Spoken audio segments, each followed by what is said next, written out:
Nëse i hedh një sy shkrimeve tuaja, reagimeve publike të formave të ndryshme, vëren çdo ditë më shumë dëshpërimin që të thellohet, pa kënaqësinë që të thellohet në radhë të parë ndaj qasjes së opozitës. Asaj që duhet të jetë alternativa më e shëndetshme si tregues i demokracisë po aq të tillë. Faleminderit që e keni ndjekur. Përshtypja juaj është e saktë. Përshtypja juaj është e saktë, konstatimi është i saktë. Sigurisht njeriu bën kujdes kur artikulon një mendim kritik ndaj opozitës. Jo për arsye të një gentilese apo të një fisnikrie, po dhe për atë. Por sigurisht edhe unë i qëndroj asaj që nëse ka nevojë për kritikë edhe për një kurajo qytetar, edhe për një kurajo jo në kuptimin psikologjik, por në kuptimin intelektual mendor, është rrethpar ndaj politikave. Dhe nga kjo pikpamje, kur kritikohen politikat, mua për veten time ndihem më i lirshëm, më i çlirshëm, më i qetë. Kurse kur si thua, ke një koment kritik ndaj opozitës, sigurisht bëj kujdes për të mos qenë shumë i hapur, i ashpër dhe i drejt për drejt, po gjithsesi mendimi kritik duhet. Dhe ju keni konstatimin e saktë. Të kuptohemi, shpeshherë kjo sjell keqkuptime. Keqkuptimi është se shiko, kur ti kritikon opozitën, bën punën e pushtetit, kjo është e parë. E dyta, paragjykimi i dytë është që në një farë mënyre mos jetë duke u ngatruar se nëse ka një përgjegjësi për qeverisjen e ka pushteti, nuk e ka opozita. Absolutisht po ato e marrim të mirë që ka një mjenjë probleme. Faleminderit. Në këtë kontekst e kisha pyetjen. Jo që është e keqja opozita. Por ndjen një fajsi. Ndjen një fajsi që duhet të kesh besimin dhe sinqeritetin me veten për të thënë jo, më nuk është kështu. Sepse sigurisht përgjegjësinë për qeverisjen e ka pushteti, por përgjegjësinë për kritikën dhe përgjegjësinë për të bërë presionin që duhet, dhe në fund të fundit që ky presion fillon që tek artikulimi ligjor dhe i politikave deri te një rotacion politik që është pjesë e një sistemi të shëndetshëm demokratik, nëse kjo s'ndodh, përgjegjësia është e opozitës.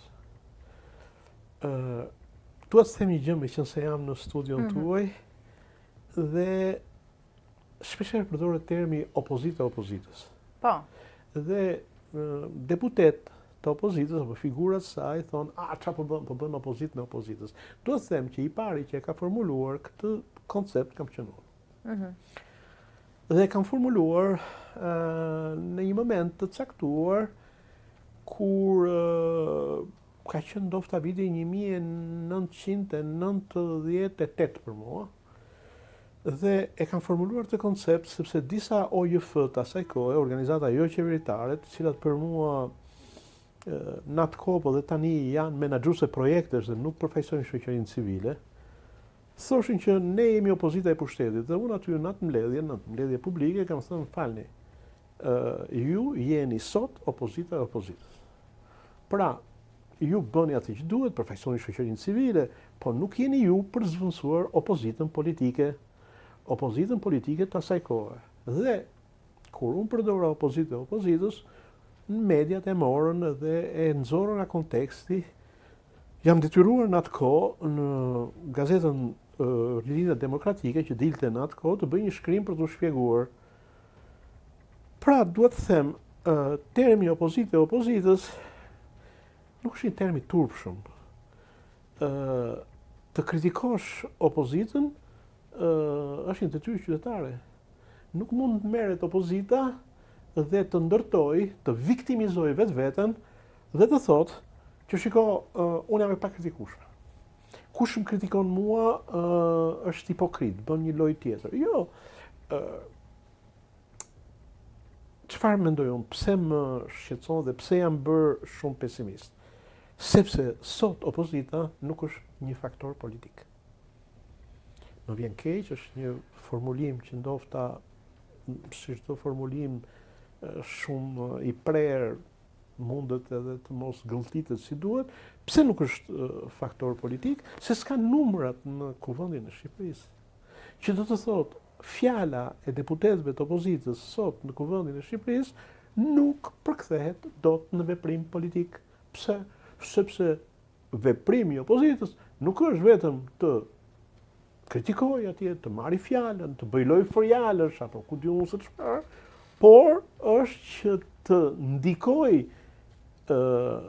ndikoj me fuqinë e saj, me veprimin e saj, me numrat e saj, të krijojë ekuilibra të tillë politik që ta ushtrojë një presion ndaj qeverisjes, të ushtrojë një presion për bërjen e ligjeve e kështu me radhë. A vjen kjo vetëm për fajt të opozitës? Jo. A është opozita vetëm, si thua, përgjegjëse për situatën që ndodhet në asnjë mënyrë? A ka psuar goditje dhe të padrejta nga pushteti? Po, i ka psuar. Por unë po flas për faktin. Mua nuk më duhet si qytetar apo si studius se nga i vijnë arsyet. Unë dua të them që sipas një radiografie në thonjza, grupi i deputetëve opozitar në parlament nuk është më me një dimension politik në ç'kuptimin që prodhon ngjarje politike. Prodhon retorik pa politik. Pse? Për shkak të numrave. Kjo e para. E dyta, çfarë po shoh tek disa figura të opozitës? Po fajsojnë popullin. Gabimi më i madh që bëjnë është fajsojnë popullin, fajsojnë intelektualët, që sipas tyre nuk flasin, fajsojnë ata që nuk shkojnë në miting, dhe tjetër është kesh trishtimin, tjetër është kërkosh një angazhim qytetar, tjetër thuash që ky popull, nëse do të përmisoj jetën e tij, të përmisoj statusin e tij, të dalë edhe nga një krizë, që unë mendoj se është një krizë as e qeverisë, as e shtetit, por është krizë veç këtyre e civilizimit shqiptar, e qytetërimit shqiptar, dhe mua kjo më intereson më shumë, nuk mund të fajsosh popullin. Për arsyen, sepse nuk është populli ai që mund të veprojë në mënyrë aktive, sepse në çdo vend një popull që është kthyer, si thua, në një turmë për cilën nuk ka drejtësi, dhe drejtësia nuk funksionon, që nuk ka të drejtat siguruara individuale, që është i pa organizuar në bashkësi dhe në grupe socio-profesionale apo sociopolitike, një popull i tillë në asnjë vend të historisë nuk ka vepruar dot. Dhe nuk vepron dot. Kombi shqiptar sot dhe shqiptarët sot si thua, me jetën paqësore që zhvillojnë në një moment ku drejtësia civile nuk funksionon, për mua është një monument historik. Një monument historik të lësh një nga vendet europiane me çështje gjyqësore të civilit prej 5 vjetëve, 7 vjetëve, 6 vjetëve të merat, siç jemi ne, do ishte bërë katraura. Jo, shqiptari duron. Pse duron? Nuk është se ka ndonjë veti, po ka disa struktura thelbësore që e mbajnë këtë shoqëri, janë përtej politike. Kjo është e dyta, pra fajsimi i popullit. Dhe e treta është inkoherenca në ligjërimin politik të opozitës. Një herë qeveri teknike, pastaj futemi në zgjedhje se do fitojmë, pastaj se na i kanë vjedhur, por sepse ky regjim është narko-shtet, narko-regjim, por narko-regjim që nuk mund të hidhet, si thua,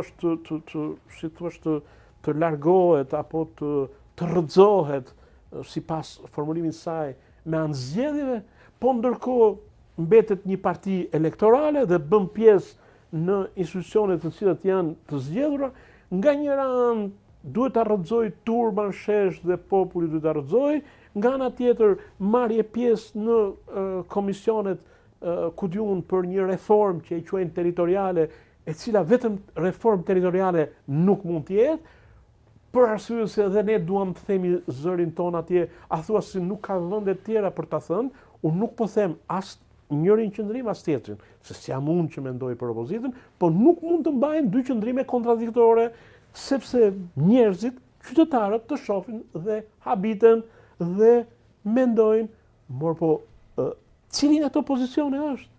Dhe nëse ti shikon që njerëzit nuk e kanë atë besim aq sa ti e kërkon, gjë që është një fatkeqësi, nuk shikon tek vetja, por fajson popullin, që është momenti kulminant i një